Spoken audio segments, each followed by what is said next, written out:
नमस्कार, आप देख रहे हैं के न्यूज और मैं हूं आपके साथ परी शर्मा। बुलेटिन में आगे बढ़ने से पहले नजर डालते हैं अब तक की हेडलाइंस पर। हेडलाइंस के प्रायोजक हैं रतन सिंह सराफ एंड सन्स, जहां 1928 से कायम है संपूर्ण गुणवत्ता। और रिफ्रेश, एक ऐसा एहसास जो कर दे आपको रिफ्रेश। रेडी फड़ी लगाने वाले सुखदेव ने निगला नगर परिषद के सामने जहर, लोगों ने पहुंचाया अस्पताल, डॉक्टर ने किया उपचार, हालत स्थिर। नगर परिषद के खिलाफ आम आदमी पार्टी ने किया विरोध रैली का आयोजन, कहा नगर परिषद छीन रही है गरीबों से निवाला, लोगों में दिखा रोष। पलास घनियारी स्कूल की हालत जर्जर, कभी भी हो सकता है हादसा, प्रशासन नहीं ले रहा सुध। और डीजी के सम्मान में फेयरवेल पार्टी का आयोजन, 31 जुलाई को होंगे अपने पद से सेवानिवृत्त। मंगलवार को नगर परिषद द्वारा रेहड़ी फड़ी धारकों को अपने स्थान से हटाए जाने की प्रक्रिया को अंजाम दिया गया। नगर परिषद की इस कार्यवाही का विरोध करते हुए एक फड़ी धारक सुखदेव ने जहर निगल लिया, जिसे स्थानीय लोगों ने तुरंत जोनल अस्पताल पहुंचाया। वहीं चिकित्सकों ने भी तुरंत कार्यवाही को अंजाम दिया और चिकित्सक उस व्यक्ति को बचाने में कामयाब हुए। फिलहाल सुखदेव की हालत स्थिर बताई जा रही है। इन दिनों नगर परिषद जहां अवैध घोषित मकानों को तोड़ने में मशरूफ है, वहीं रेहड़ी फड़ी वालों को भी खदेड़ने का कार्य कर रही है। इसी संदर्भ में मंगलवार को नगर परिषद द्वारा जब रेहड़ी फड़ी वालों को उनके लिए सुनिश्चित किए गए स्थानों पर भेजने की प्रक्रिया शुरू की गई, तो रेहड़ी फड़ी वालों ने इस कार्यवाही का विरोध किया और अपने मूल स्थान से कहीं और जगह न जाने की प्रशासन से गुहार लगाई। लेकिन वहीं दूसरी ओर नगर परिषद के नुमाइंदों ने अपनी कार्यवाही को बिना किसी दबाव में आते हुए अंजाम दिया और रेहड़ी फड़ी वालों को हटाने की प्रक्रिया शुरू कर दी। इसी बीच पड्डल में रेहड़ी लगाकर अपनी रोजी रोटी का जुगाड़ कर रहा एक रेहड़ी फड़ी धारक सुखदेव अपना आपा खो बैठा और उसने जहर निगल लिया। तभी स्थानीय लोगों ने उसे तुरंत जोनल हॉस्पिटल पहुंचाया, जहां चिकित्सक अपनी कार्यवाही को अंजाम देते हुए इस फड़ी धारक की जान बचा पाने में कामयाब रहे। वहीं फड़ी धारक सुखदेव ने के न्यूज से अपनी आप बीती भी बयान की। मानी नहीं मेरी बात, और जेई को जो है सवेरे आया 10 बजे, कहते ड्राइवर को कौन था गाड़ी वाला साउथ में 2-3 बंदे, कहते 2 बजे के बाद तेरी रेडी यहाँ से उठा देंगे। अभी 2-2:15 बजे जो है वो आए और मैंने उनको पहले भी रिक्वेस्ट की, मेरा प्रधान साहब आ रहे हैं और उनसे जो है उनके आने तक जो है रेडी से मेरे सामान नहीं उठाओ आप। वो कहाँ माने जो उन्होंने सामान उठाना शुरू कर दिया मेरा। मैंने जो है कहा जाना मैंने मरने से लाओ मेरे पास और कोई चारा नहीं रहा। मैं प्रशासन को मैंने पहले रिक्वेस्ट करके बोला। उधर जोनल हॉस्पिटल के चिकित्सकों का कहना है कि अब मरीज की हालत ठीक है और सुबह तक उसे ऑब्जर्वेशन के लिए रखा गया है। आज शाम को सुखदेव नाम से एक व्यक्ति यहाँ मेडिकल वार्ड में दाखिल किया गया है और इसने कोई पुड़िया के रूप में जहर खाने की हिस्ट्री थी है और जो डॉक्टर ऑन ड्यूटी थे उन्होंने इसका गैस्ट्रिक लवाज यानी कि जो भी चीज़ खाई थी उसे बाहर निकाल दिया है और इसे अंडर ऑब्जर्वेशन रखा हुआ है तथा इसका जो ट्रीटमेंट पार्ट जो भी होगा वो RKS से किया जाएगा और फिलहाल ये सुबह तक ऑब्जर्वेशन पे है। उधर रेहड़ी फड़ी वालों ने भी नगर परिषद के खिलाफ जमकर अपनी भड़ास निकाली और कहा कि नगर परिषद गरीब से उसका निवाला छीन रही है और फिर भी हमारे को कमाने की रोजी रोटी कमाने का हक नहीं देते हैं। कभी परे से सामान उठाना, कभी परे से उठाना, जैसे कुत्ते घुमाते ऐसे कुत्ते की तरह हमारी ज़िंदगी कर दी ताकि हम हक की ज़िंदगी जी रहे और हमारी हक की कमाई कमा के खाते। कोई चोरी नहीं, डाका नहीं, डकैत नहीं, कुछ नहीं करते हम। ऐसा हम फिर भी जीना चाहते हैं, फिर भी हमारे घड़ी घड़ी सामान उठाते हैं और हमारे को भगाते रहते हैं। तहसीलदार साहब के पास भेजते, कभी SDM के पास भेजते हैं, कभी DC के पास भेजते। हमारी कोई बिल्कुल सुनाई नहीं कर रहा है। इसलिए हम मेहरबानी करके बोलना चाहते हैं DC साहब से कि हमारे पास दुकानें हैं जो और बाद में रेहड़ी फड़ी वाले सबको अच्छी तरह शिफ्ट करो और सबको रोजी रोटी कमाने का हक दो और जो इस चीज़ की नौबत ना आए, जो सब व्यक्ति जहर खाने के रोटी की जगह हम जहर खाने के पर उतर आए। ऐसी मेहरबानी करके हमारे को शिफ्ट करो। हमारे बच्चे भूखे मरे, हमारे घर की सामान हमने बेच के अपने बच्चों का पूरा कर रहे हैं। तो ज़्यादा हो गए, हमारे को काफ़ी साल हो गए यहाँ रेहड़ी लगाते हुए। तो वो कमेटी वाले आए, उन्होंने रेडी चक रहे थे, उन्होंने अपनी आत्महत्या कर दिया डैडी ने। किस चीज़ से क्या हुआ? रेडी वाले सामान उठा रहे थे, रेडी वाले सामान उठा रहे थे, बोला कमेटी वाले सामान उठा रहे थे, यहाँ से मारे थे करके उन्होंने आत्महत्या कर दी यहाँ। बाकी से घटे वो परेशान थे यहाँ बहुत। हॉस्पिटल लेके गए यहाँ से, अभी एम्बुलेंस से मिला है उनको, अभी लेके गए यहाँ से। बाकी पता नहीं है क्या हुआ, अभी कोई पता नहीं अभी क्या हो गया कि पता नहीं। नगर कमेटी वाले, नगर परिषद वाले, और वो यहाँ से रेडी ले जा रहे थे हटा के, जबकि इस रेडी को लगाए को करीबन कोई 9-10 महीने हो गए, और 9-10 महीने से हम किराया भी दे रहे हैं, रेडी का किराया भी दे रहे थे वो, और तो और संडे की भी किराया देते हैं हम। लेकिन अब नगर परिषद वालों ने एकदम ही दावा बोल दिया। अब बुजुर्ग आदमी है, 62 साल उम्र हो गई है, तो 20 उम्र में कहाँ जाएंगे वो। सर हमारी यही गुंजाइश है कि उनको अपना हक दिया जाए, कि अब जा रहे हैं, देखते हैं जाके वो हॉस्पिटल में क्या होगा। आपको बता दें, जहर का सेवन करने से पहले सुखदेव प्रशासन से उसे वहां से न हटाए जाने की गुहार लगा रहा था, लेकिन खुद की रोटी छिनते देख सुखदेव ने कानून को अपने हाथ में ले लिया और जहर का सेवन कर डाला। बहरहाल सुखदेव की हालत अब ठीक है। वहीं यह बात भी सही है कि सुखदेव ने संघर्ष की बजाय मौत को गले लगाने का रास्ता अपनाकर कोई समझदारी का काम नहीं किया है। उम्मीद की जानी चाहिए कि कोई अन्य इस राह पर नहीं चलेगा। के चैनल के लिए मंडी से कैमरा पर्सन लोकेश के साथ ब्यूरो रिपोर्ट। बात आम आदमी पार्टी की। नगर परिषद द्वारा इन दिनों जमकर मंडी शहर के बाशिंदों के घर की तोड़फोड़ की जा रही है, जिसकी वजह से आम जनता खासी दिक्कतों से जूझ रही है। लोगों के पूरे मकान नगर परिषद द्वारा ध्वस्त किए जा रहे हैं, जिसकी वजह से लोग सड़कों पर रहने को मजबूर हो गए हैं। वहीं नगर परिषद के खिलाफ मंगलवार को आम आदमी पार्टी द्वारा एक विरोध रैली का आयोजन किया गया, जिसमें हर तबके के लोगों ने नगर परिषद के खिलाफ जमकर नारेबाजी की। नगर परिषद हाय हाय हाय हाय हाय हाय, नगर परिषद हाय हाय हाय हाय हाय। इन दिनों नगर परिषद मंडी में लोगों के मकानों को अवैध घोषित कर तोड़ रही है, जिसकी वजह से लोगों में नगर परिषद के खिलाफ खासा रोष व्याप्त है।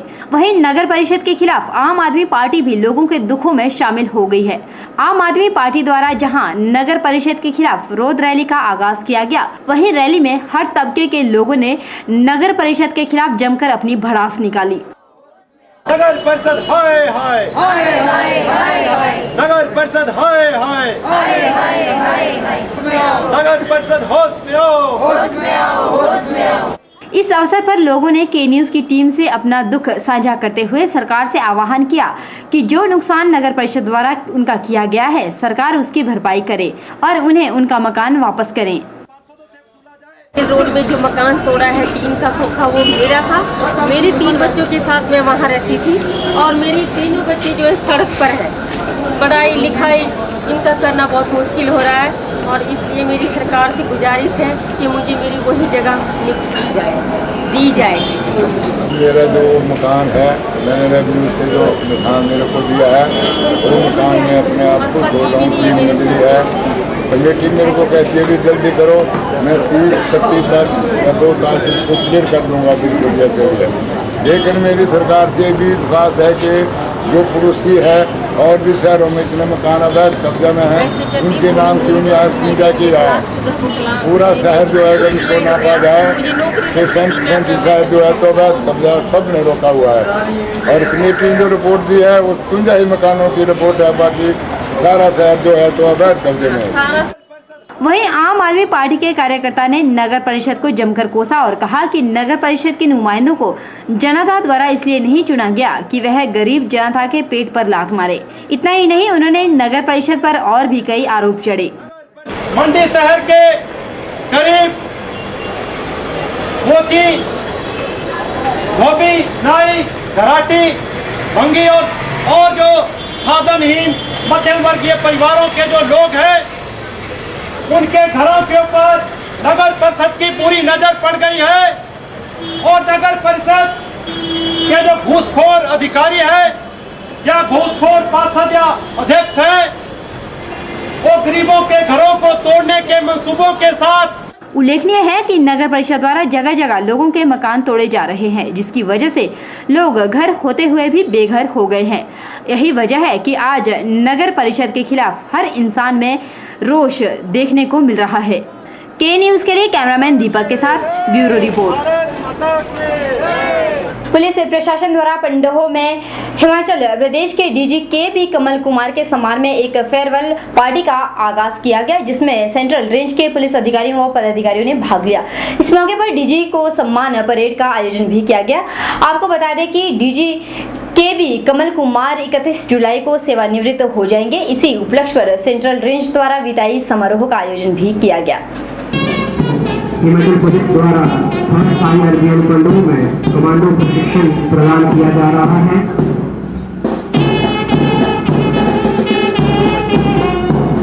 आज के इस समारोह का नेतृत्व कर रहे हैं पुलिस प्रशासन द्वारा पंडोह में डीजी हिमाचल प्रदेश कमल कुमार के सम्मान में एक फेयरवेल पार्टी का आयोजन किया गया। अपने कार्यकाल के दौरान डीजी कमल कुमार ने अलग अलग पदों में रहते हुए अपनी सेवाएं दी। 31 जुलाई को डीजी कमल कुमार अपने पद से सेवानिवृत्त हो जाएंगे। वहीं पुलिस विभाग द्वारा मंगलवार को पंडोह में एक विदाई समारोह का आयोजन किया गया, जिसमें परेड के साथ साथ दावत का भी आयोजन किया गया था। इस समारोह में प्रदेश के 5 जिलों के अधिकारी व पदाधिकारियों ने विशेष तौर पर शिरकत की। आज सेंट्रल रेंज मेरे को फेयरवेल परेड दिया है टुडे, क्योंकि 31st ऑफ दिस मंथ मैं रिटायर हो रहा हूँ after putting in 31 years of service. इसमें northern range has already given farewell parade to me कल, और आज जो है सेंट्रल रेंज के 5 जिलों के एसपीज भी यहाँ हैं और आईजी साहब भी यहाँ मौजूद हैं। एक परेड आयोजन किया है हम लोगों ने।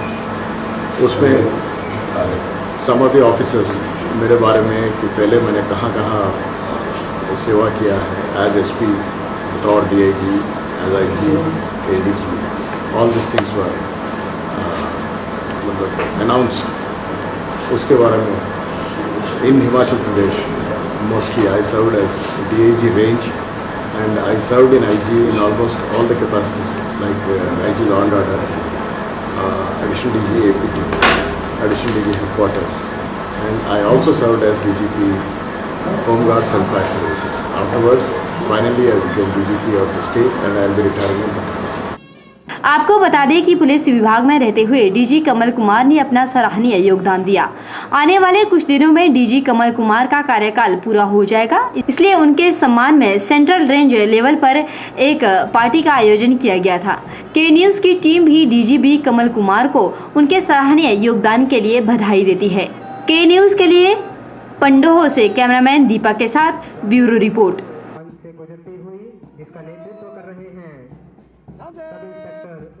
बहरहाल के न्यूज़ में वक्त चला एक छोटे से ब्रेक का। ब्रेक के उस पार भी खबरों का सिलसिला जारी है। आप देखते रहिए सिर्फ और सिर्फ के न्यूज़।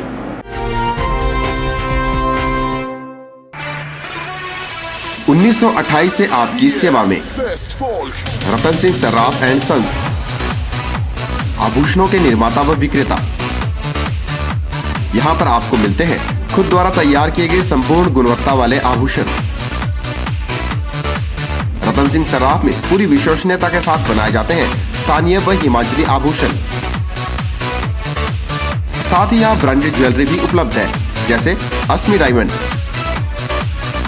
दिया डायमंड और रिवाज गोल्ड। अस्मी डायमंड पर पाइए 20% तक की छूट। आभूषणों से संबंधित अधिक जानकारी और बेहतर खरीदारी के लिए आज ही संपर्क करें। रतन सिंह सर्राफ एंड सन्स, मोती बाजार, मंडी, हिमाचल प्रदेश।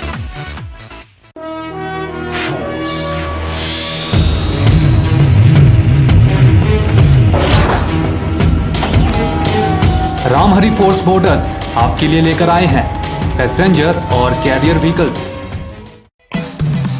पैसेंजर व्हीकल्स में यहां आपको मिलेंगे Trax Gama, Trax Cruiser, Traveller luxury, Traveller ambulance और 38 seater Traveller school bus. Goods carrier vehicles में यहां उपलब्ध हैं Trump 40, Trax cargo king, Traveller Shaktiman और ट्रैवलर डिलीवरी वैन। यहाँ व्हीकल मेंटेनेंस की सुविधा भी उपलब्ध है। साथ ही आप कंपनी द्वारा निर्मित विश्वसनीय स्पेयर पार्ट्स की खरीद भी कर सकते हैं। अधिक जानकारी के लिए संपर्क करें Ramhari Force, authorised dealers in Force Motor Limited, Gutkar, Mandi. The new force for a new India. Kullu के बवेली में भारत तिब्बत सीमा पुलिस द्वारा दीक्षांत समारोह का आयोजन किया गया, जिसमें देश के कोने कोने से 439 जवानों ने 44 सप्ताह में कठिन प्रशिक्षण लेकर देश की सेवा करने की शपथ ग्रहण की। आपको बता दें कि आईटीबीपी के यह जवान अब देश की सीमाओं पर तैनात होकर देश की रक्षा करेंगे।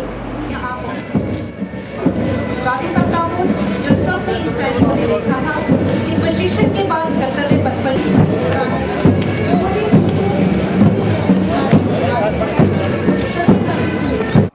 बवेली में भारत तिब्बत सीमा पुलिस बल के 439 जवानों ने अपना प्रशिक्षण पूरा कर देश की सीमाओं पर जाकर देश की रक्षा करने की कसम खाई। कुल्लू के समीप बवेली के आईटीबीपी कैंप में 356, 357, 358, 359वें जीडी बैच की दीक्षांत एवं शपथ समारोह का आयोजन किया गया। इस समारोह में 439 नव आरक्षियों ने राष्ट्रीय ध्वज, तिरंगा और भारतीय तिब्बत सीमा पुलिस के ध्वज तले देश सेवा, त्याग व समर्पण की शपथ ग्रहण की। वहीं कुल्लू के इस द्वितीय वाहिनी भारत तिब्बत सीमा बल के अधीन हिमाचल, हरियाणा, मध्य प्रदेश, महाराष्ट्र, मणिपुर, पंजाब, राजस्थान, बिहार, यूपी, उत्तराखंड एवं जम्मू कश्मीर के आरक्षी शामिल हुए।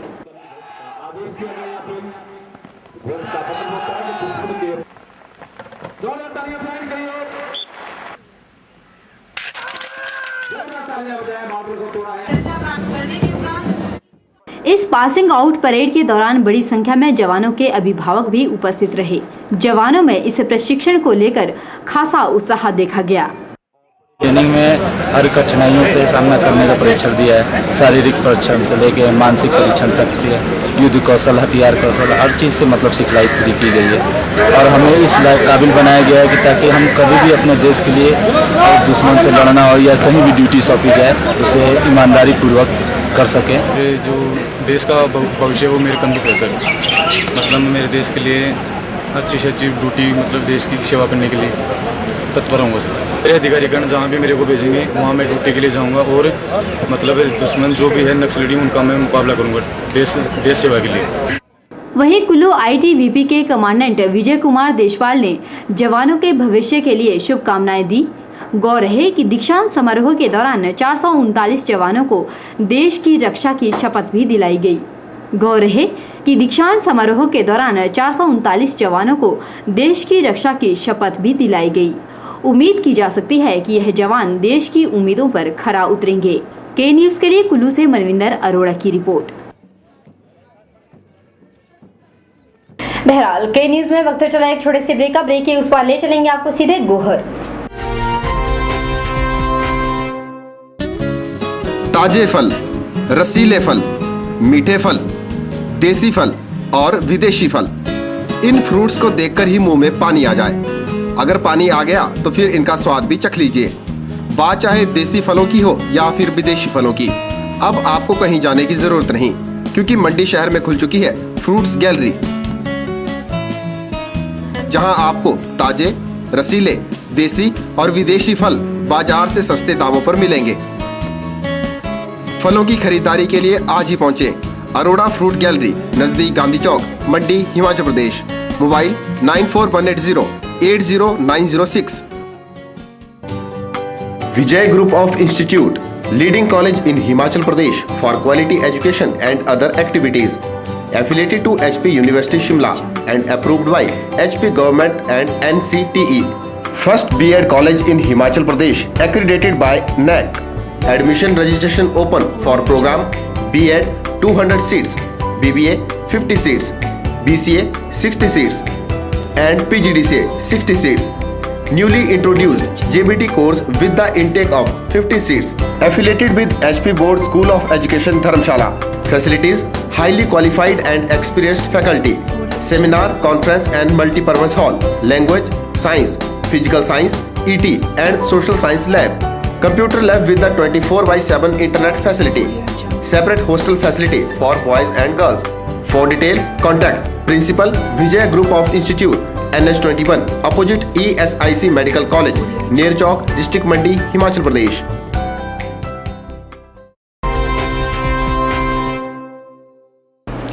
और रुख गोहर का, अगर आपके बच्चे पलास घनियारी स्कूल में पढ़ते हैं तो आप सावधान हो जाइए, क्योंकि इस स्कूल में कभी भी बड़ा हादसा हो सकता है। हमारा मकसद आपको डराना नहीं है बल्कि प्रशासन को चेताना है, क्योंकि यह स्कूल बेहद दयनीय हालत में है और कभी भी गिर सकता है। यह बात हम नहीं कह रहे बल्कि यह बात गोहर के बाशिंदे अपने बच्चों की सुरक्षा के लिहाज से कह रहे हैं। गोहर उपमंडल के SDM कार्यालय के नजदीक करीब 3 किलोमीटर के दायरे में राजकीय प्राथमिक पाठशाला जर्जर हालत में है, जो कभी भी ढह सकती है। जी हां, विधानसभा नाचन के अंतर्गत आने वाली बहवा पंचायत के पलास घनियारी स्कूल की इमारत की हालत जर्जर हो चुकी है। यह इमारत कभी भी आपदा प्रबंधन के अधिकारियों व कर्मचारियों को न्योता दे सकती है। यह इमारत इतनी पुरानी हो चुकी है कि कभी भी सैकड़ों बच्चों को अपनी चपेट में ले सकती है। आज यह इमारत भले ही डिसमेंटल हो चुकी हो, लेकिन इमारत स्कूल की नई इमारत के साथ इतनी नजदीक है कि नई इमारत को भी अपना शिकार बना सकती है। वहीं लोगों को भी अब अपने बच्चों की सुरक्षा की चिंता सताने लग गई है। हमारे बच्चों का जो है कभी भी नुकसान हो सकता है। यहाँ पर ये जो सरकार की जो औपचारिकताएं हैं, मैं समझता हूँ कि इस स्कूल को जो है बिना किसी औपचारिकता से ही इसको डिसमेंटल कर देना चाहिए, क्योंकि जब तक सरकार की अनुमति मिलती है, जो औपचारिकता पूरी करने की जो प्रक्रिया होती है, या तो उसको जो है अतिशीघ्र किया जाए, नहीं तो जो है यहाँ पर जो किसी बच्चे का जो जानी माल नुकसान होगा, इसके लिए जो है प्रशासन जिम्मेदार। लोगों ने जहां प्रशासन को आड़े हाथों लिया है, वहीं उन्होंने नई इमारत के कार्य पर भी सवाल उठाए हैं। उन्होंने कहा कि सर्व शिक्षा अभियान आज भले ही अपनी पीठ खुद अपने हाथों से थपथपा रहा हो, लेकिन राजकीय प्राथमिक पाठशाला पलास घनियारी की इमारत ने सर्व शिक्षा अभियान की पोल खोल कर रख दी है। इस बात का अंदाजा आप खुद पाठशाला की नई इमारत को देखकर लगा सकते हैं। हमारे SSA के तहत जो है अभी नई बिल्डिंग बनी है, जिसमें ऊपर की स्टोरी में जो है 2 कमरे बने हुए हैं। वो जो कमरे हैं उसमें भी गुणवत्ता नहीं है। उसमें जो मटेरियल लगा है वो बहुत घटिया किस्म का मटेरियल लगा है, और वो जो दीवारें हैं वो भी सिंगल ईंटों से उसकी दीवारें जो है चिनाई गई है, दीवार दी गई है, जिससे जो है भारी बरसात होने के कारण जो है अगर कहीं भूकंप का साथ में झटका आ जाता है तो वो जो है उस इमारत को भी जो है कभी भी हेमराज ने प्रशासन को आड़े हाथों लेते हुए कहा कि जब तक कोई अप्रिय घटना ना घटे तब तक प्रशासन नहीं जागता, जो कि खुद में ही एक शर्मसार कर देने वाली बात है। जब सरकारी काम शुरू होता है, कोई ठेकेदार करता है या कोई पंचायत करती है, तो उसमें गुणवत्ता की बहुत कमी पाई जाती है। जब काम लगता है तो उस टाइम प्रशासन सोया होता है, और जब कोई अप्रिय घटना हो जाती है, जब कोई अनहोनी घट जाती है, तब जो है सरकार जागती है और स्थानीय लोग जो है उसके बाद जागते हैं। एक बहुत शर्मनाक बात है, यदि हमारे उस स्कूल के इमारत को कुछ हो गया तो हमारे बच्चे जो है निहाल बच्चे होते हैं, छोटे बच्चे होते हैं, उसमें पढ़ने वाले, तो उनको जो है कभी भी उस बिल्डिंग में खतरा है और कभी भी नुकसान हो सकता है। जो हालात पलास घनियारी स्कूल की है वाकई चिंता का विषय है। इससे पहले कि लोगों की चिंता को आपदा वाकई अंजाम दे, प्रशासन को चाहिए कि समय रहते इस इमारत के प्रति अपना ध्यान केंद्रित करें। के न्यूज के लिए गोहर से हरीश चौहान की रिपोर्ट। बहरहाल के न्यूज में वक्त चला एक छोटे से ब्रेक के उस पार भी खबरों का सिलसिला लगातार जारी है। आप देखते रहिए सिर्फ और सिर्फ के न्यूज।